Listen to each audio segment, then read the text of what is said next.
50,000 ₹1,00,000 పలుకుద్ది. అంటే ఇప్పుడు దానికోసం మనం వెళ్ళి ఆ గొడవలంతా పడక్కర్లేదు, పథకనిండాలని వదిలేసి. ఇప్పుడు ఇట్లాగా ఇప్పుడు అదేమవుతుంది, ఈ ల్యాండ్ టైటిలింగ్ యాక్ట్ కారణంగా ఒరిజినల్ యజమాని ఎక్కడో అక్కడ రికార్డులో ఉంటుంది కదా, వాళ్ళు రాసిస్తేనే చెల్లుబాటు అవుతుంది. అలా అయితే మధ్యలో ఆక్రమణ చేసుకున్న వాళ్ళు, దందాలు చేస్తున్న వాళ్ళు, వాళ్ళందరూ ఇప్పుడు రోడ్డున పడతారు కదా.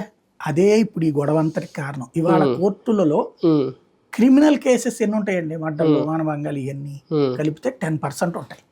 90% సివిల్ లిటిగేషన్సే. అవును. ఇప్పుడు దీంట్లో ఈ ల్యాండ్ టైటిలింగ్ యాక్ట్ ఫార్ములా ఏంటంటే కేంద్ర ప్రభుత్వం పెట్టింది, ప్రతి ఒక్కడు అని. ఇప్పుడు చిన్న ఎగ్జాంపుల్ చెప్తా. మా తాతగారు తెనాల్లో ఒక పెద్ద వ్యాపారస్తుడట, మా నాన్నగారు. ఆయన బతికున్న రోజులు చాలా పెద్ద కోటీశ్వరుడు. ఆయన ఒక ఆయనకి షూరిటీ పెట్టాడు. షూరిటీ పెట్టిన తర్వాత ఆ షూరిటీ పెట్టిన ఆయన బాగానే ఉన్నాడు, కానీ అప్పు తీర్చలా. తీర్చకపోవడం వల్ల ఈయన ఆస్తి అంతా అటాచ్ చేసుకున్నారు.